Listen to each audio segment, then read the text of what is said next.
Olá, ancestrais! Seja bem-vindo ao canal Ancestral. Eu sou Rodrigo Atafim e hoje eu vou falar sobre os povos Maia, tá? Não é Maia daquele programa que faz animações em 3D e nem dos políticos que têm nome Maia, nem da família Maia, tá? É sim sobre os povos mesoamericanos, conhecidos como povos maias, ok? E nesta aula básica, né, sobre os povos maias, que é um povo muito rico de cultura, de língua, né, de escrita, eu vou contar tudo sobre essa cultura, os períodos da sua história e, além disso, as suas características, as suas organizações políticas, né, e religiosas, a sua escrita e muito mais, ok? Então, se você gostou, acompanha comigo. Bom, falando primeiramente sobre a cultura maia. Muitas pessoas confundem, né? Onde que estão os povos maias? Aqui no sul, na América do Sul, América Central. Eles estão no que hoje a gente conhece como México, ok? E parte de algumas outras ilhas ali da América Central, tá? E a cultura ou a civilização maia, ela foi desenvolvida por um dos mais preeminentes povos mesoamericanos pré-colombianos, cujos, né, os primórdios aí remontam à era pré-clássica, para vocês terem uma ideia, foi há 2000 anos antes de Cristo e durou, né, até 250 depois de Cristo. E os seus últimos vestígios até agora durante a época conhecida, né, como pós-clássica, que vai do ano 900 a 1527 depois de Cristo, quando vem ali, né, a conquista da América, né, pelos povos espanhóis ali no México, tá? E os maias, eles se desenvolveram em vários aspectos, alcançando aí o único sistema completo, né, de escrita em toda a América pré-colombiana e deixando um importante legado em questões artísticas, arquitetônicas, matemáticas, astronômicas e ecológicas também. E durante, né, o seu apogeu, os maias eles foram a cultura dominante, tá, nessa região e cobrindo quase toda, né, o território mesoamericano e mantendo relações muito dinâmicas com outras culturas locais também, como os olmecas, que são aquelas estátuas, para quem conhece um pouquinho, né, gigantes que tem no México também, e com as civilizações também conhecidas como mixtecas, tá? E na sequência aqui eu vou, como um resumo, né, porque o tempo aqui como é básico, não vou entrar muito em detalhe, eu vou explicar essas características mais marcantes, né, da civilização maia. Falando sobre a localização dos maias. Os povos maias eles surgiram no continente mesoamericano, considerado, né, um dos 6 berços da humanidade, e eles chegaram a se expandir por um território que hoje, né, abrange o sudeste do México, o norte da América Central, né, e toda a península de Yucatán e toda que hoje, né, a Guatemala, Belize, e bem como o oeste do que hoje é Honduras e El Salvador. Foram toda essa região que os povos maias se desenvolveram durante esses mais de 2000 anos. E falando agora para vocês a história da cultura maia.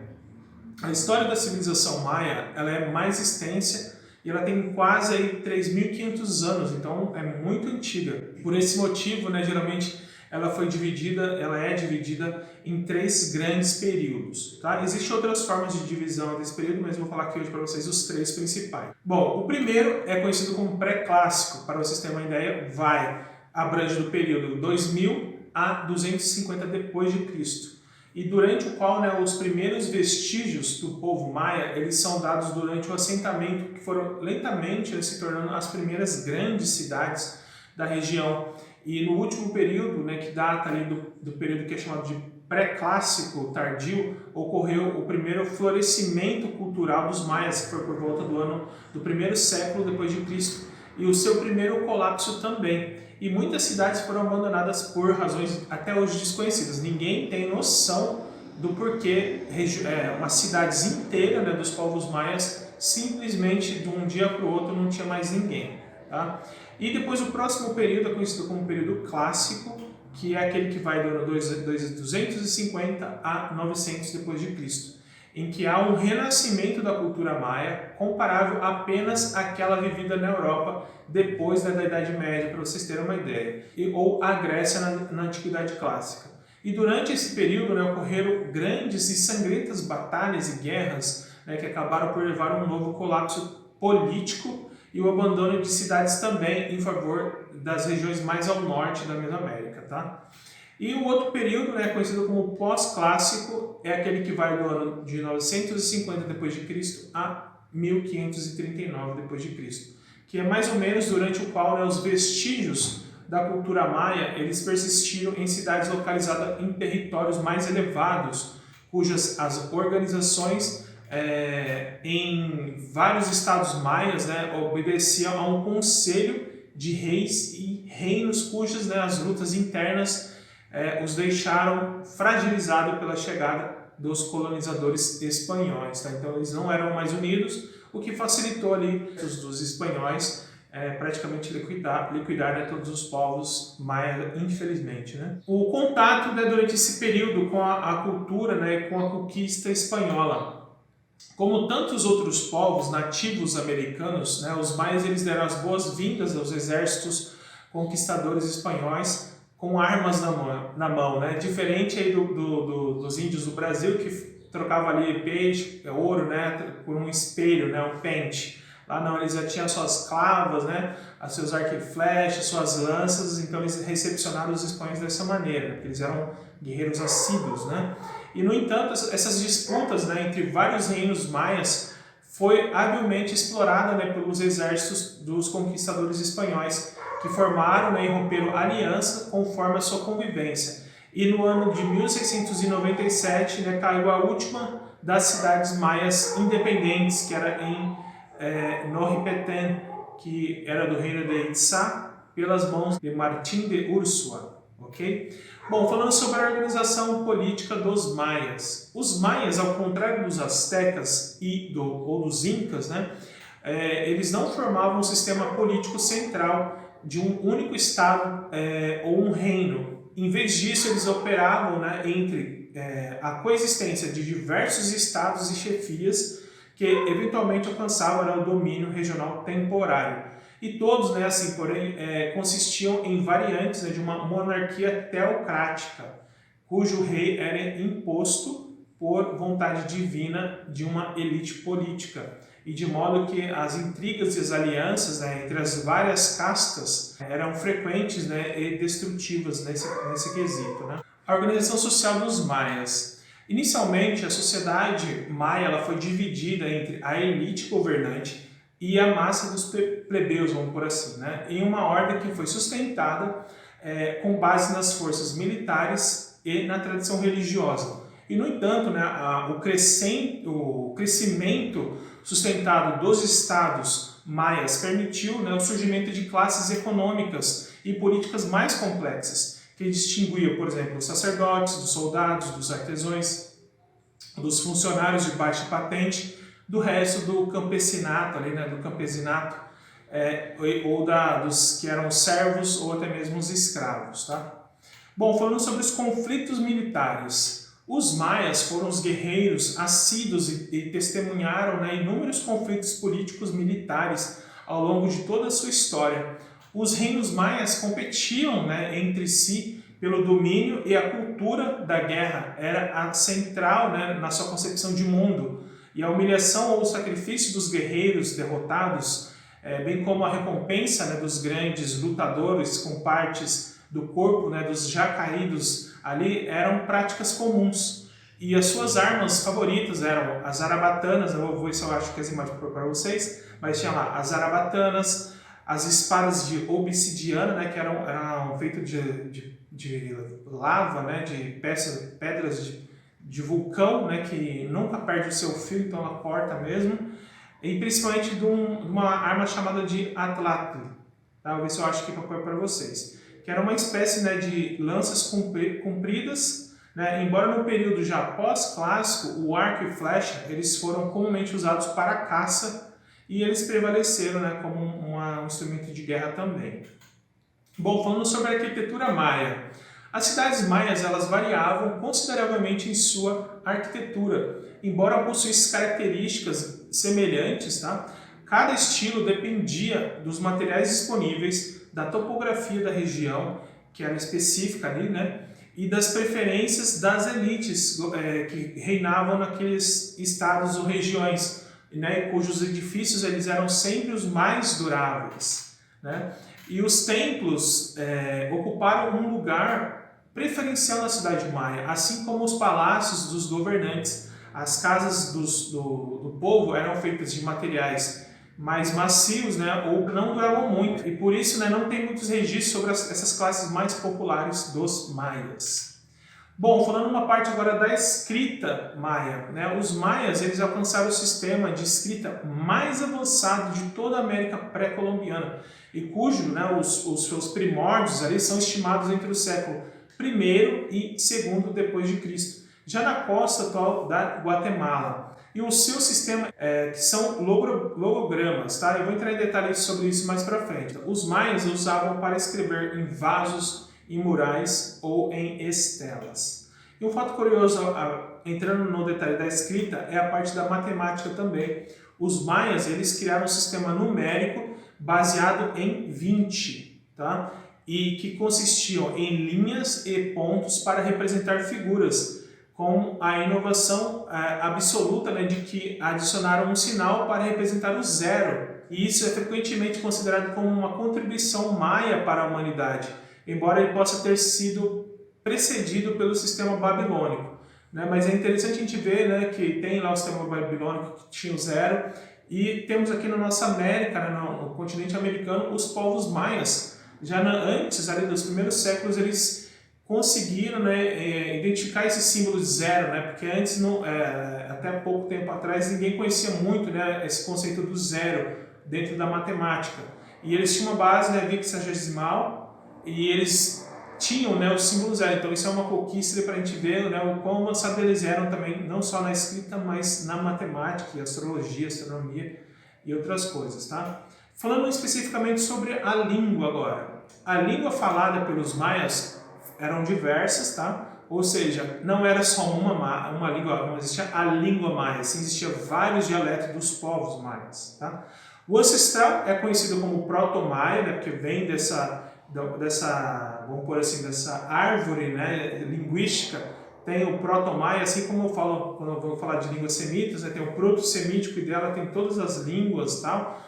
O maia segue o mesmo exemplo, tá? Ele teria derivado de um conjunto de línguas maias que obedecia aos diferentes reinos que falavam, por exemplo, as línguas mais comuns antigas, que eram o Azteca, o Quixiana e o Mameia, tá? E outros ainda menores. E, no entanto, a maioria dos textos maias clássicos que foram encontrados ou preservados, aqui muitos foram queimados, infelizmente, está numa língua conhecida como Cholpi, clássico, tá? E a escrita maia ela é composta, para vocês entenderem, de sinais silábicos e símbolos, né, ou logogramas, que eu vou entrar no detalhe para vocês. E esses sinais, esses símbolos, eles são frequentemente chamados, né, de hieróglifos maias, né, ou simplesmente glifos maias, ou somente glifos, tá? E para a maioria de nós, vamos por assim, esses glifos, né, eles parecem somente uma imagem, né, um desenho, mas muitas vezes é difícil de dizer se são imagens, né, desenhos, ou como, por exemplo, eu vou pôr nessa imagem aqui, né, que tem para vocês identificarem. Será que é uma imagem, é um desenho ou é uma escrita? Para quem não tem conhecimento da cultura, vai pensar que é só um desenho, né, não é uma escrita. Mas aí, ao contrário, né, dos idiomas, por exemplo, europeu, inglês, espanhol, até mesmo português, a escrita, né, dos antigos maias, ela não usava letras para soletrar palavras. Em vez disso, eles usavam uma combinação de glifos que representava sílabas, né, ou palavras inteiras, que é mais ou menos o que acontece, para a gente ver um paralelismo com as línguas lá que eu já falei numa live aqui, dos povos sumérios, dos acadianos, que eu vou falar também em breve, e dos babilônios, não eram alfabéticos, né, eles eram umas escritas silábicas, com ideogramas, logogramas, e o mesmo acontece com os povos maias, tá? O jeito que se chama, né, esses glifos silábicos, eles é representado como glifos, né, silábicos, não é uma palavra, glifos silábicos. E os outros glifos que representavam palavras inteiras ou ideias, né, tem o nome de logos, né, do grego, é um termo técnico, e essa combinação era chamada de silabograma, tá? Grama vem aí da escrita, né? E o logograma é um símbolo, né, um desenho que representa uma ideia. Tá? E pode parecer complicado essa combinação, né, de som silábico com sinais para formar palavras, mas se a gente trazer para o nosso mundo aqui ocidental atual, temos, por exemplo, por aqui uma imagem de uma placa de trânsito aqui que está escrito o quê? Se você bater o olho, você já está sabendo que é desvio à esquerda, né? Porque é um padrão universal, a gente sabe que o símbolo ali está virando para a esquerda, tem a palavra em português, desvio, e o mesmo acontece, né, com esses símbolos silábicos, né, do Maia, e também de símbolos logogramas. O que seria o silábico aqui? Né? A palavra desvio, tá? Seria uma forma silábica de um logograma ali, de um glifo silábico, e a seta para a esquerda seria esse logograma, ou esse silabograma, que representa a seta para a esquerda. Né? Ao invés de ter escrito numa placa lá, desvio à esquerda, então só coloca desvio e uma setinha para a esquerda, então ele passa uma ideia, né? É um logograma de que tem um desvio para a esquerda. E os maias usavam isso também no dia a dia. Então pra gente é um pouco complexo, porque são desenhos que a gente não está acostumado. Mas o conceito, a ideia em si é a mesma. Tá? Então eles tinham também glifos, né, que representavam uma palavra inteira também, não só uma ideia. Né?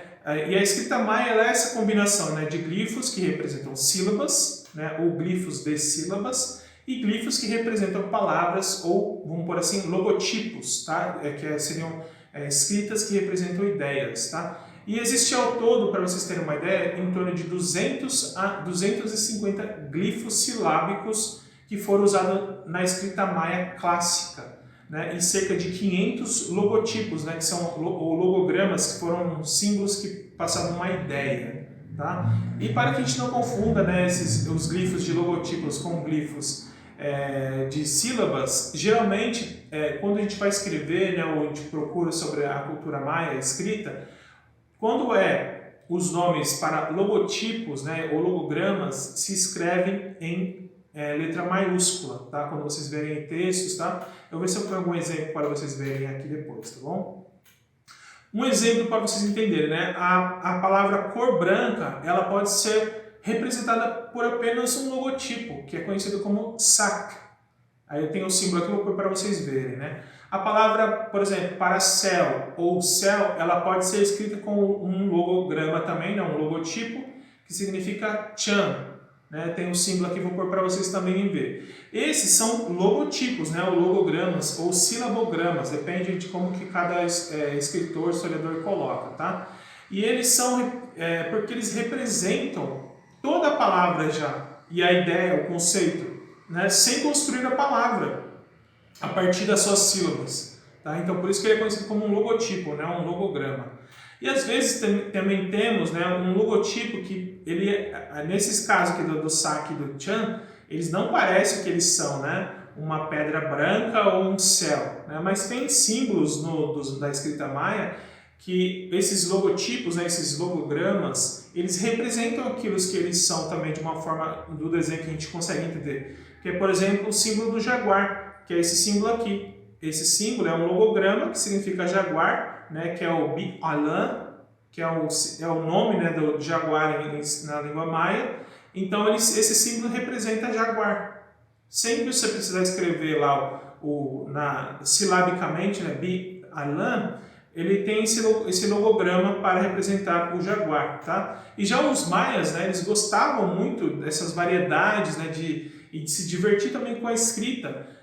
Eles usavam essas combinações, né, de logotipos e glifos de sílabas para formar palavras. E assim, diferentes escribas, né, eles podem ter escolhido e escolheram diferentes combinações de glifos para escrever a mesma palavra. Porque era possível, porque eu não vou entrar muito no detalhe aqui, mas tinha, por exemplo, existia várias formas de a gente colocar o símbolo para o valor fonético de na, por exemplo. Na, N-A, na. E aí você podia escolher, por exemplo, ou a, ou an, né, para escrever o nome, por exemplo, Ana. Então eu poderia escolher um símbolo ali que representa, silabicamente seria Ana, qualquer um desses símbolos que eu pegasse e formasse ali. Então eles tinham essa variedade, né, de símbolos para representar mesmo o valor silábico, tá? Fonético ali da palavra, tá? E como, né, os escribas geralmente também eram artistas, eles usavam a sua criatividade para escrever, esculpir ou desenhar, né, esses mesmos glifos de formas diferentes. E assim, né, enquanto alguns aspectos da escrita maia, né, seguem regras precisas, outras as partes podem ser variadas, né, como a parte do escriba ali. E conforme você vai aprendendo ali os glifos maias, né, você deve seguir essas regras, mas como, né, os antigos escribas maias, você também tem que ser criativo, tá? Então, pessoal, era isso que eu gostaria de mostrar para vocês hoje sobre os povos maias, tá? Espero que vocês tenham gostado e em breve eu vou lançar aqui também sobre os povos incas e astecas também, ok? Muito obrigado e até o próximo vídeo. Até lá!